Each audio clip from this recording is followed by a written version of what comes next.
Tiens, avec Nicolas, on va parler ce matin de cette petite éclaircie sur le terrain économique. Alors que la requalification du coronavirus d'épidémie en pandémie semble imminente, les entreprises françaises installées en Chine commencent à voir des petits signes d'amélioration. Alors d'abord, quels sont ces signes? Hermès, par exemple, rouvre peu à peu ses boutiques. Il n'y a plus que 4 boutiques Hermès sur les 26 sur le territoire chinois qui sont encore fermées. Elles étaient 11 à être fermées tout récemment.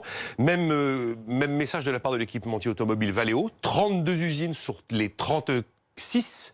Les 34 qui sont en Chine tournent à nouveau, fonctionnent. Exactement la même chose chez Schneider Electric, équipementier électrique, qui nous explique que 80% de ces sites de production tournent désormais.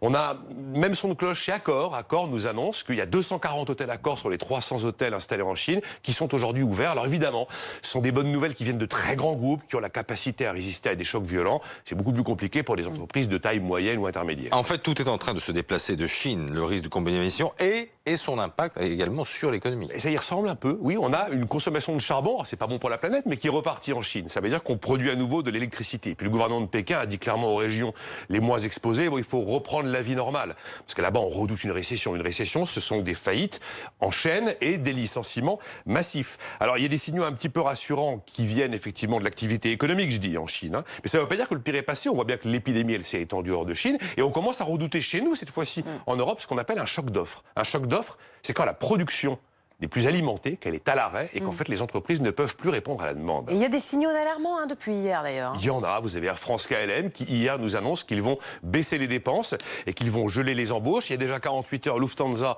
a demandé à certains de ses salariés de prendre des congés sans solde. Les voyagistes observent une chute dramatique du trafic vers l'Asie, c'est pas surprenant, mais maintenant vers l'Italie. Alors paradoxalement, c'est la demande vers la Scandinavie qui est en train d'exploser. Et puis on a aussi la CPME, le patronat des petites et moyennes entreprises, ainsi que la fédération des 450 entreprises qui importent de la mécanique et de l'électronique, notamment de Chine, sur le territoire français, qui ont demandé au gouvernement d'activer le cas de force majeure. C'est une décision politique qui permet, si l'entreprise n'est pas capable de respecter ses délais de livraison, de ne pas être pénalisée sur les assureurs qui prennent le relais. Donc on voit que s'il y a des signes d'amélioration sur le terrain économique en Chine, en tout cas l'histoire n'est pas terminée.